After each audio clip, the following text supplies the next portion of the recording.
ومن سيئات أعمالنا من يهده الله فلا مضل له ومن يضلل فلا هادي له ونشهد أن لا إله إلا الله وحده لا شريك له ونشهد أن سيدنا ونبينا ومولانا محمدا عبده ورسوله إمام المشرقين وإمام المغربين رسولا مكيا مدنيا هاشميا قريشيا كروبيا روحانيا ريحانيا نبيا تقيا نقيا وليا ذريا شمسيا قمريا قدريا بشيرا نذيرا وصلى الله تعالى عليه وعلى آله وسلم تسليما كثيرا كثيرا أما بعد فأعوذ بالله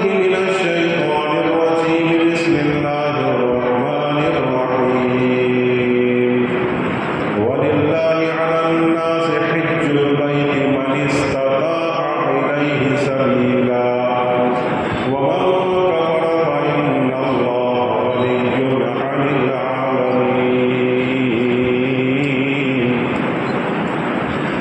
اللہ تبارک و تعالیٰ قرآن پاک میں ارشاد فرماتے ہیں کہ جس آدمی کے اندر طاقت ہو اس راستہ یعنی بیت اللہ تک پہنچنے کی تو اللہ کی عبادت کے لیے اس کو حج کرنا چاہیے، اس گھر تک پہنچنا چاہیے، طواف کرنا چاہیے، اور اگر کوئی انکار کرے تو اللہ تعالیٰ دنیا جہاں کے لوگوں سے بے نیاز ہے۔ وقال النبی صلی اللہ علیہ وسلم العمرۃ الی العمرۃ کفارۃ لما بینہما۔ حضور اکرم صلی اللہ علیہ وسلم نے ارشاد فرمایا ایک عمرے سے دوسرے عمرے کے درمیان کا جو مدت ہے، درمیان کا جو فاصلہ ہے، وہ گناہوں سے پاک ہے، یعنی اس کے لیے گناہوں کا کفارہ ہے۔ ایک عمرہ دوسرے عمرے تک گناہوں سے کفارہ ہے۔ اور آگے اللہ کے نبی صلی اللہ علیہ وسلم ارشاد فرماتے ہیں وَالْحَجُّ الْمَبْرُورُ لَيْسَ لَهُ جَزَاءٌ إِلَّا الْجَنَّةُ۔ آقا سرکار دو عالم صلی اللہ علیہ وسلم نے فرمایا مقبول حج کا اجر، مقبول حج کا بدلہ صرف جنت ہی جنت ہے۔ صدق اللہ مولانا العظیم و صدق رسول النبی الکریم۔ محترم بھائیو اور بزرگوں، آپ حضرات جانتے ہیں الحمدللہ کہ ہمارے معاشرے سے بہت سارے لوگ ایسے ہیں جس کو اللہ نے طاقت دی، قوت دی، وہ حج کے لیے تشریف لے جاتے ہیں۔ کئی لوگوں نے حج کے فارم بھر بھی لیے، لیکن کچھ لوگ ایسے بھی ہو سکتے ہیں جن کو اللہ نے طاقت دی، قوت دی، سہولت دی، پھر بھی ابھی تک حج کے لیے فارم بھر نہیں پائے۔ اب اس کی ڈیٹ اور اس کی تاریخ بھی مقرر ہو چکی ہے کہ فلاں فلاں تاریخ تک حج کا فارم بھرا جائے گا، اس کے بعد حج کا فارم نہیں بھرا جا سکتا۔ اس لیے میرا جی یہ چاہا کہ میں حج کے متعلق آپ کے سامنے کچھ فضائل بیان کروں اور حج نہ کرنے کی کچھ وعیدیں آپ کے سامنے رکھوں۔ جس کو اللہ نے طاقت دی، قوت دی، اس کو حج کرنا ہی چاہیے، یہ اللہ تعالیٰ کی طرف سے توفیق ہے۔ قوت کا مل جانا، سہولت کا مل جانا، دولت کا مل جانا، یہ اللہ تعالیٰ کی طرف سے بہت بڑی نعمت ہے۔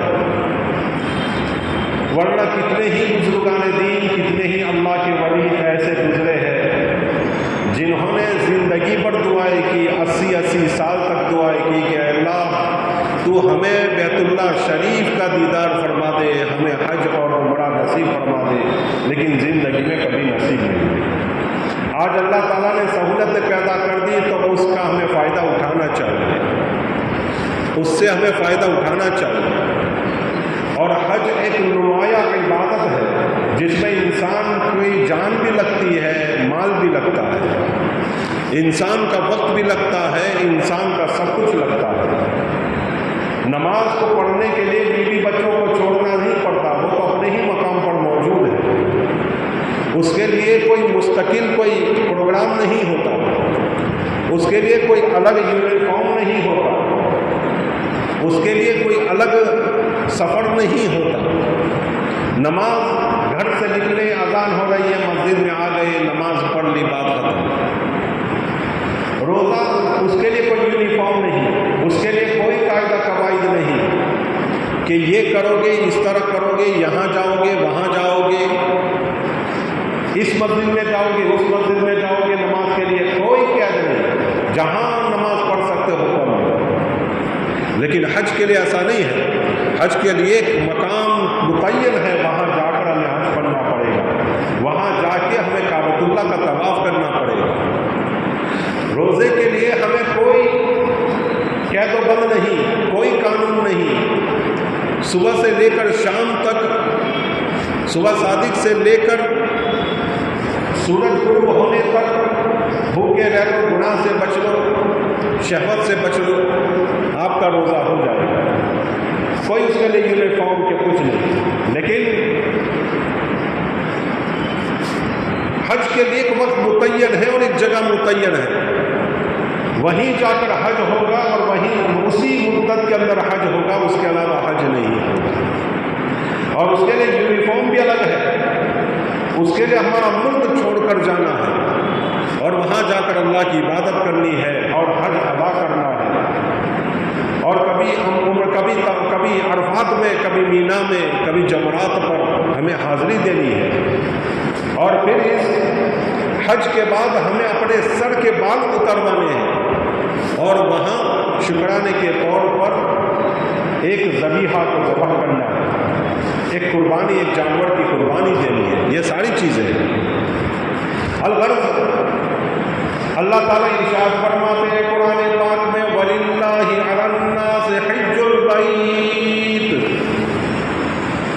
کہ اللہ کی عبادت کے لیے لوگوں کے اوپر بیت اللہ کا حج ہے، مَنِ اسْتَطَاعَ إِلَيْهِ سَبِيلًا، جس کے اندر طاقت ہو، قوت ہو، سہولت ہو، وہ اس راستے کو اختیار کرے۔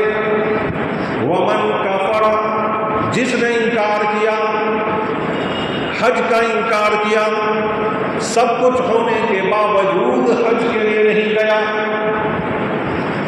فَإِنَّ اللَّهَ غَنِيٌّ عَلَى الْعَالَمِينَ، اللہ تعالیٰ دنیا جہاں کے لوگوں سے بے نیاز ہے۔ اللہ تعالیٰ کیا فرماتے ہیں قرآن پاک میں کہ بھائی حج کس پر فرض ہے؟ حج اس شخص کے اوپر فرض ہے جس کے اندر طاقت ہے۔ کیسی طاقت ہو؟ کہ اپنے گھر سے لے کر بیت اللہ شریف تک جانے کے جو مال اور روپے ہوتے ہیں، اس مال کے ساتھ وہ پہنچے اور آرام کے ساتھ آ جائے۔ اس کے پاس 5 لاکھ روپے ہے، اس میں سے اس کا قرضہ 1 لاکھ روپیہ ہے، قرضہ نہ کر دو۔ بیوی بچے کا خرچہ 40 دن کا 20,000 25,000 روپے ہے، دے دو، اور دوسری جو سہولتیں مہیا کرنی ہے وہ مہیا کر دو، اور اس کے علاوہ جو روپے بچتے ہیں آسانی کے ساتھ ایک آدمی اپنا حج پورا کر سکتا ہے۔ تو جس آدمی کے پاس اتنے روپے ہو کہ آسانی کے ساتھ درمیانی طریقے سے وہ بیت اللہ شریف جائے اور آسانی سے گھر پر آ جائے، اس کے اوپر اللہ تعالیٰ ارشاد فرماتا ہے کہ حج فرض ہے، اس کو حج کرنا پڑے گا، اس کو حج کرنا پڑے گا۔ اسی کو اللہ کے نبی صلی اللہ علیہ وسلم نے ارشاد فرمایا، قد فرض الحج، حضرت ابو ہریرہ کی روایت ہے کہ اللہ کے نبی صلی اللہ علیہ وسلم نے فرمایا کہ جس آدمی کی طاقت ہو، لمستطاع، جس آدمی کے اندر طاقت ہو تو وہ زندگی میں 1 مرتبہ حج کرے۔ فحجوا، فرمایا اس آدمی کو چاہیے کہ حج کرے۔ ایک صحابی نے پوچھ لیا، یا نبی اللہ، ہر سال حج فرض ہے؟ آقا خاموش رہے۔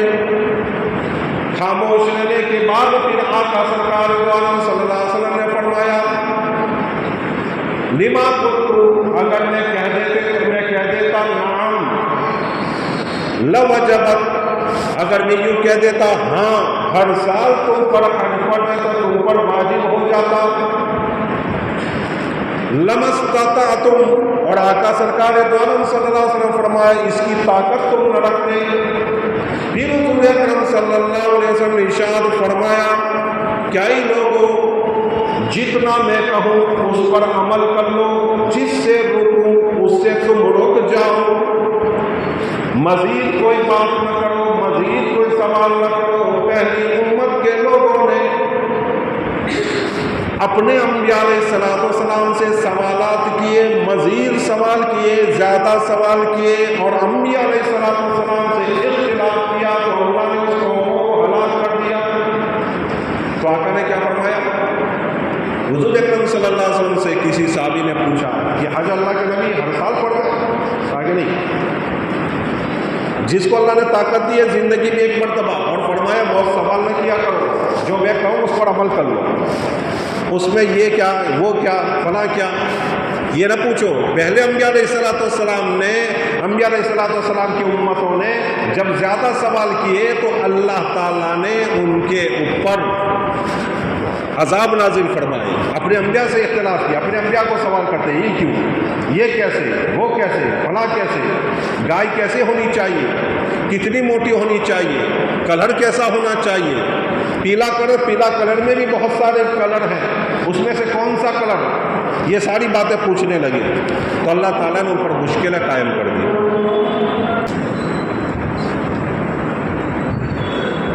محترم بھائیوں، میں عرض کر رہا تھا کہ حضور اکرم صلی اللہ علیہ وسلم نے فرمایا زندگی میں ایک مرتبہ جس کو اللہ نے طاقت دی اس پر حج فرض ہے۔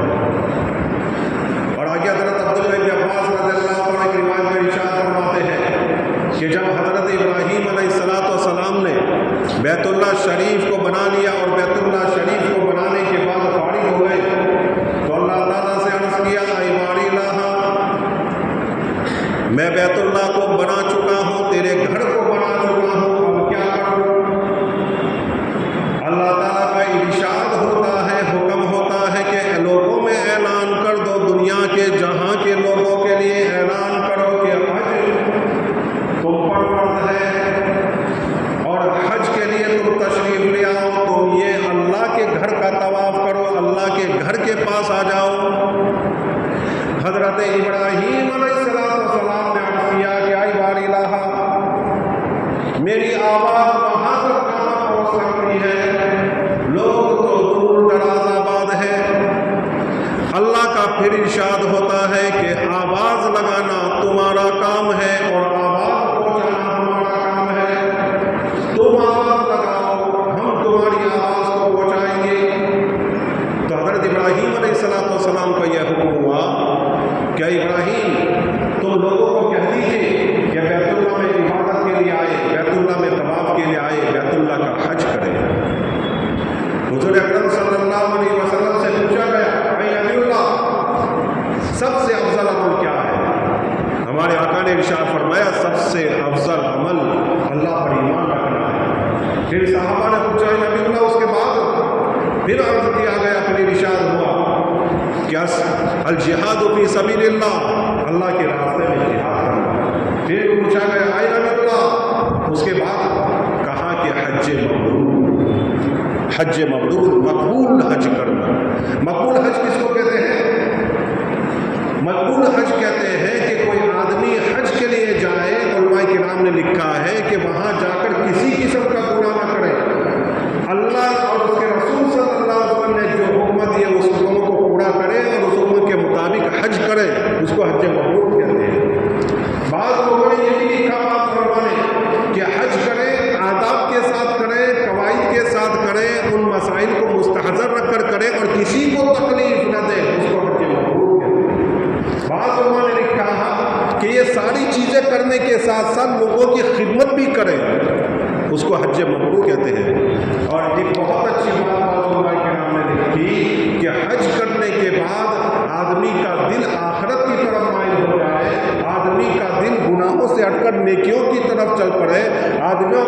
کا دل حج کے بعد اللہ کی عبادت میں لگ جائے، توبہ اللہ میں لگ جائے، اچھے کاموں میں لگ جائے، برے کاموں سے رکنے والا بن جائے، اس کو حج مبرور کہتے ہیں۔ تو جو آدمی حج کرنے کے بعد آئے تو اپنے دل کی طرف متوجہ ہو جائے کہ میرا دل کس طرف جا رہا ہے، میرا دل کس طرف متوجہ ہے، نیکیوں کی طرف متوجہ ہے یا برائیوں کی طرف متوجہ ہے، میرا دل اچھے کاموں کی طرف متوجہ ہے یا برے کاموں کی طرف متوجہ ہے۔ اگر اچھے کاموں کی طرف اس کا دل متوجہ ہے تو سمجھ لے اس کا حج مقبول ہو گیا، اس کو حج مبرور نصیب ہو گیا۔ حضور اکرم صلی اللہ علیہ وسلم کا ارشاد ہے کہ جس آدمی کو اللہ نے طاقت دی، قوت دی، اس کو جلدی سے حج کرنا چاہیے۔ جس آدمی کو طاقت دی، قوت دی، جس کا ارادہ ہے حج کا، تو جلدی حج کر لے۔ کیوں؟ اللہ کے نبی نے فرمایا ہو سکتا ہے کہ وہ بیمار ہو جائے، بعض لوگ بیمار ہو جاتے ہیں۔ یہ بھی فرمایا کہ ہو سکتا ہے چیزیں گم ہو جائے، یعنی مال دولت ختم ہو جائے، اور ہو سکتا ہے کہ کسی کو ایسی ضرورت لاحق ہو جائے پھر اس کو کبھی موقع ہی نہ ملے۔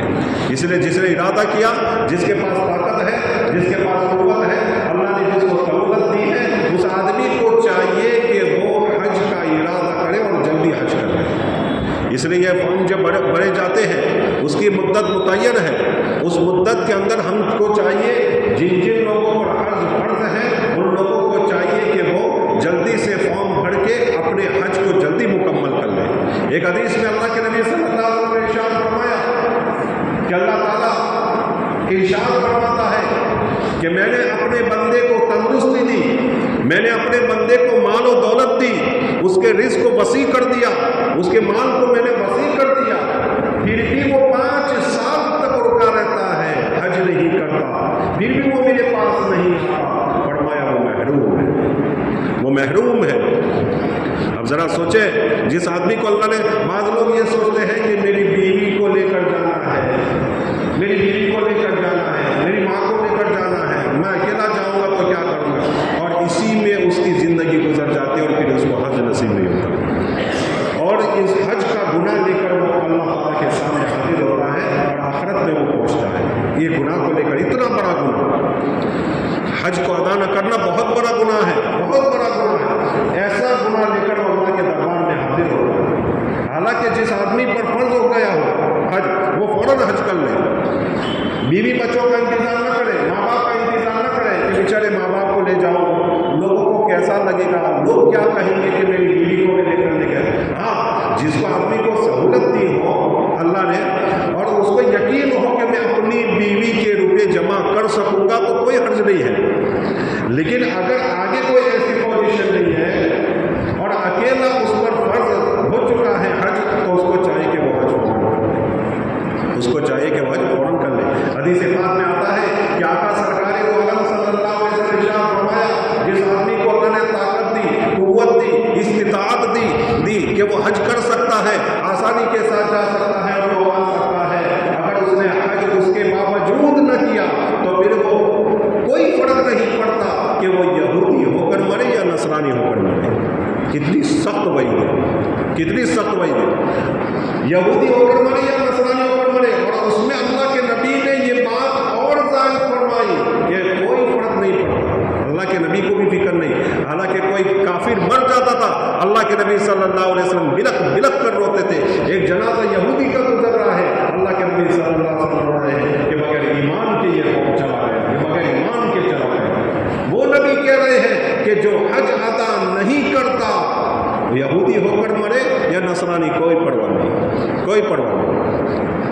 حضرت مولانا سعید مفتی سعید صاحب رحمۃ اللہ علیہ کو ابھی ان کا کورونا میں انتقال ہوا، کورونا اسی ماحول میں ان کا انتقال ہوا اور اسی عرصے میں ان کا انتقال ہوا۔ انہوں نے تحفۃ الانوائی میں 2 باتیں لکھی ہیں کہ میں نے اس حدیث سے ایک استنباط کیا، مجھے ایک بات یہ سمجھ میں آئی کہ جو آدمی حج کرے گا اس کا خاتمہ ایمان پر ہوگا، اور جو آدمی حج نہیں کرے گا تو ڈر ہے اس بات کا، خوف ہے اس بات کا کہ ہو سکتا ہے کہ وہ کافر ہو کر مرے، ہو سکتا ہے کہ وہ غیر مسلم ہو کر مرے، ہو سکتا ہے کہ وہ یہودی اور نصرانی ہو کر مرے۔ اتنی سخت بات ہے۔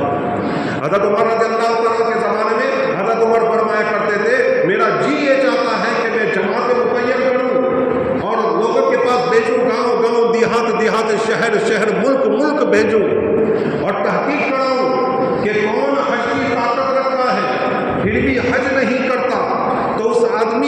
اس آدمی کے اوپر ٹیکس لگا دو اور جزیہ لگا دو، کیونکہ یہ آدمی مسلمان نہیں ہے۔ 2 مرتبہ فرمایا یہ مسلمان نہیں ہے، یہ مسلمان نہیں ہے، حج نہ کرنے والے۔ اور ٹیکس کس پر لگتا ہے؟ غیر مسلم پر۔ تو حضرت عمر اس کو غیر مسلم سمجھتے تھے کہ یہ مسلمان کہلانے کے لائق ہی نہیں ہے۔ ذرا سوچیں یہ کتنی سخت بات ہے۔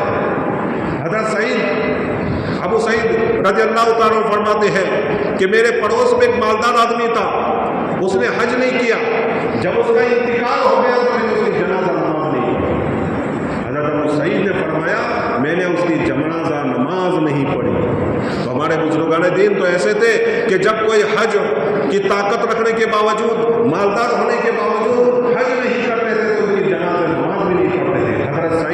حضرت ابو سعید رضی اللہ عنہ نے یہ نماز اس لیے نہیں پڑھی تاکہ وہ تو چلا گیا دنیا سے، وہ تو رخصت ہو گیا، اس نے اپنا گناہ اپنے سر پر لے لیا، اللہ جانے اور وہ جانے، اللہ اس کو جو سزا دینا ہے وہ دے گا، وہ تو دنیا سے رخصت ہو گیا۔ لیکن یہاں جنازہ نماز حضرت ابو سعید نے اس لیے نہ پڑھی تاکہ لوگ دیکھیں کہ دیکھو پڑوس میں رہنے والے اتنے بڑے صحابی ہیں، پھر بھی اس کی جنازہ نماز اس لیے نہیں پڑھ رہے کہ یہ حج نہیں پڑھا، اس نے حج نہیں پڑھا۔ لوگوں کے اندر ترغیب پیدا ہو، لوگوں کے اندر ڈر پیدا ہو۔ الغرض تو حج ہمیں جن کے پر اللہ نے جن کو طاقت دی ہے، قوت دی ہے، اس کو چاہیے کہ وہ حج کرنے کی کوشش کرے۔ فارم بھرے جا رہے ہیں، فارم کو بھرنے کی کوشش کرے۔ اگر اللہ نے طاقت نہیں دی ہے تو بات اور ہے۔ یہ بات میں آپ کو دے رہا ہوں، آپ کو کہہ رہا ہوں، اس میں سے کتنے لوگ ایسے ہیں جو بیچارے حج نہیں کر سکتے۔ ہم سب ان کے لیے دعا کریں، ہم دعا کریں، اپنے آپ کے لیے دعا کریں کہ اللہ تعالیٰ ہمیں حج مبرور نصیب فرمائے۔ لیکن یہ بات آپ کے ذریعے میں دوسروں تک پہنچانا چاہتا ہوں، ان لوگوں تک پہنچانا جو چاہتا ہوں جو آپ کے رشتہ داروں میں اللہ نے ان کو طاقت دی، قوت دی ہے، وہ حج کر سکتے ہیں، تو حج کرنے کی کوشش کریں، حج کرنے کی کوشش کریں۔ جس کو اللہ تعالیٰ نے حج مبرور نصیب فرما دے، اللہ اس کے سارے گناہ معاف فرما دے، سارے گناہ اللہ تعالیٰ معاف فرما دیتے ہیں۔ حدیث پاک میں قیوم ولدتہ کہ وہ ایسا ہو جاتا ہے حج کرنے کے بعد کہ گویا کہ وہ ماں کے پیٹ سے ابھی نکلا ہو، اور ماں کے پیٹ سے جو بچہ پیدا ہوتا ہے وہ گناہوں سے پاک صاف ہوتا ہے۔ وہ انسان جو حج کرتا ہے اللہ تعالیٰ اس کو تمام گناہوں سے پاک صاف کر دیتا ہے۔ اور یہ بھی ہے، بعض لوگ یہ سمجھتے ہیں حج میں جائیں گے اور اتنے لاکھ روپے خرچ ہوں گے تو ہمارے تو روپے چلے جائیں گے، ہمارے روپے تو برباد ہو جائیں گے، ہمارے روپے تو ختم ہو جائیں گے، کچھ نہیں یہ سوچتے ہیں اور یہ سوچ کر پھر حج کے لیے نہیں جاتے۔ ایسے لوگوں کو یہ بات یاد رکھنی چاہیے کہ آقا سرکار دو عالم صلی اللہ علیہ وسلم کا ارشاد ہے، اس کا میں مفہوم آپ کے سامنے بیان کر رہا ہوں کہ حضور اکرم صلی اللہ علیہ وسلم نے فرمایا حج کرنے والا کبھی کنگال نہیں ہوتا، حج کرنے والا کبھی کنگال نہیں ہوتا۔ کبھی ایک مسجد میں دینے والا اور ایک حج کرنے والا کبھی کنگال نہیں ہوتا، چاہے کتنا بھی دے دے۔ یہ اللہ تعالیٰ کا ایک نظام ہے، اس لیے کوئی فکر ایسے نہ کرے کہ ہمارے روپے ختم ہو جائیں گے، ہماری پراپرٹی ختم ہو جائیں گی۔ اللہ تعالیٰ نے ہم پر حج فرض کیا ہے، حج کو ادا کرنے کی کوشش کرے۔ حضرت عبداللہ بن عباس رضی اللہ عنہ فرماتے ہیں میں نے حضرت عمر رضی اللہ عنہ کے ساتھ 11 حج کیے، حضرت عمر کے ساتھ خالی، اس کے بعد تو نہ معلوم کتنے حج کیے ہوں گے۔ اور حضرت ابو حنیفہ رضی اللہ عنہ نے رحمۃ اللہ علیہ نے سب سے پہلا حج کیا 16 سال کی عمر میں، اس کے بعد کبھی حج ان کا نہیں چھوٹا۔ 80 انہوں نے، حضرت ابو حنیفہ رحمۃ اللہ علیہ نے 80 حج کیے، 80 حج اللہ تعالیٰ نے ان کو نصیب فرمائے۔ بعض لوگوں نے لکھا ہے، بعض لوگوں نے بھی لکھا ہے کہ 82 سال کی عمر تھی، یا زیادہ بھی عمر ہو سکتی ہے، اگر 82 سال کی عمر تھی تو اتنے حج ان کے نہیں ہوتے۔ الغرض 70 سے کم انہوں نے حج نہیں کیے ہوئے، 70-65 سے کم نہیں حج نہیں کیے ہوئے۔ حضرت سعید بن مسیب رضی اللہ عنہ فرماتے ہیں، رحمۃ اللہ علیہ فرماتے ہیں میں نے 40 حج کیے، 40 حج۔ ایک بہت بڑے اللہ والے ہیں امام حسن بن مسعود، وہ فرماتے ہیں میں کعبہ کے جوار میں، کعبۃ اللہ میں، بیت اللہ شریف میں 80 سال تک رہا ہوں، 80 حج کیے ہیں، 20,000 عمرے کیے ہیں، اور ہر طواف میں ایک قرآن ختم کیا کرتا ہوں۔ ذرا دیکھیں کہ ہمارے بزرگان دین کا شوق اور ذوق، بیت اللہ شریف میں جانے کا شوق اور ذوق، حج کا شوق اور ذوق، عمرے کا شوق اور ذوق، بیت اللہ کے دیدار کا شوق اور ذوق کتنا زیادہ تھا۔ اور آج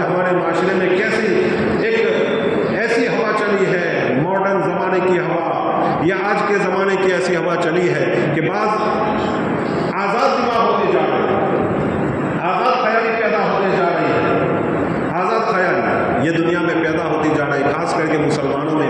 الحمدللہ ہمارا جو علاقہ ہے وہ ایک جگہ پر ہے، ہمیں ہر جگہ الحمدللہ شعار اسلام کے ساتھ لوگ ملیں گے، علامت اسلام کے ساتھ لوگ ملیں گے، لوگ نماز پڑھتے ہوئے ملیں گے، لوگ آپس میں طریقہ اسلام پر چلتے ملیں گے، اس لیے زیادہ میں محسوس نہیں ہوتا۔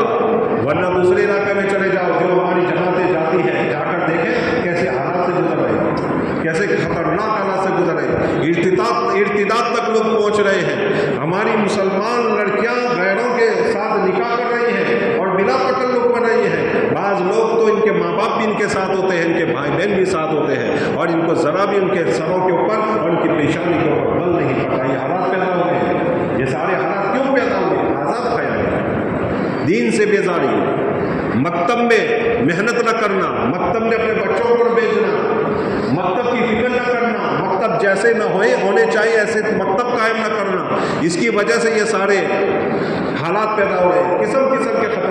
ہمارے ایک جگہ جانا ہوتا، جب 4 مہینے کے لیے ہم گئے ایک جگہ پر، میں نام نہیں لیتا، ایک مسجد میں ہمارا جانا ہوا، ہمیں پتہ چلا کہ مسجد ہے فلاں گاؤں میں، ہم بائک لے کر نکلے گئے، جا کر ہم کیا دیکھتے ہیں، چلو یہ مسجد کے اندر داخل ہوئے تو مالواڑی قوم کے کچھ لوگ وہاں تھے، ان کے بچے کھیل رہے تھے مسجد میں، بچے کھیل رہے تھے، اور ممبر کے اوپر ہم نے بت کو رکھا ہوا دیکھا، مورتی رکھی ہوئی تھی، اور جو محراب تھا، محراب کو انہوں نے کپڑے سے ڈھانک رکھا ہوا، تو ہم سمجھے کہ چلو محراب کی تو انہوں نے عزت کی، محراب کی تو عزت کی کہ محراب کو ڈھانپ دیا۔ میں نے کہا یہ محراب کو کیوں ڈھانپا ہے؟ کہا کہ ہم غسل کر رہے ہیں۔ کیا کہا؟ محراب کے اندر ہم غسل کرتے ہیں۔ کہ یہ مسجد آپ کے پاس رکھا، ہم نے تو کرائے پر لی ہے۔ کیا کہا؟ کرائے پر لی ہے۔ ٹرسٹی کون؟ فلاں۔ تلاش کرتے کرتے اس کے گھر پہنچے کہ بھائی آپ کیسے آدمی ہو، آپ کیسے ٹرسٹی ہو، کیسے مسلمان؟ آپ نے پوری مسجد کرائے پر دے دی، پوری مسجد کرائے پر دے، وہ غیر مسلم رہ رہے ہیں، ممبر کے اوپر مورتی پڑی ہوئی ہے، پوجا کر رہے ہیں، یہ کیا ہے؟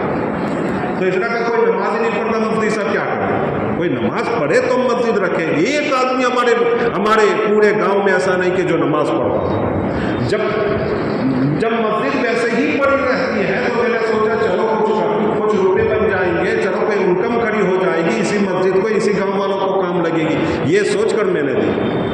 تو وہ استغفراللہ، میں نے کہا کتنے روپے لیے آپ نے؟ کہا 60,000۔ اچھا چلو ہم 60,000 روپے دے دیتے ہیں۔ ہم نے کسی طرح فون کیا وغیرہ وغیرہ، اور اس وقت یہ 2012 کی میں بات کر رہا ہوں، تو یہ روپے چکائے، اپنے مسجد کو آباد کیا۔ اللہ تعالیٰ ہمارے ساتھیوں کو جزائے خیر نصیب فرمائے، انہوں نے بڑی محنت کی۔ تو ایسے حالات ہے بھائی، بڑے سنگین حالات سے ہم گزر رہے ہیں، اس لیے ہم سب کو چاہیے، پہلی بات تو میں نے آپ کے سامنے حج کے متعلق رکھی، حج کے متعلق کہ حج جس کا فارم باقی ہے، اللہ نے طاقت دی ہے، استطاعت دی ہے، ان میں سے جو لوگ اگر حج کی طاقت رکھتے ہیں حج کا فارم بھر لیں، یا ہم نہیں رکھتے، دوسرے لوگ رکھتے جو ہمارے رشتے دار جو کر سکتے ہیں، تو ان کے یہ باتیں پہنچانے کی کوشش کریں۔ کتنی وعیدیں ہیں اور کتنے فوائد ہیں، اور کتنے حج کرنے کی کتنی فضیلتیں ہیں، اور حج نہ کرنے کی کتنے وعیدیں ہیں، وہ آپ کے سامنے میں نے رکھی۔ اللہ تعالیٰ عمل کرنے کی توفیق نصیب فرمائے۔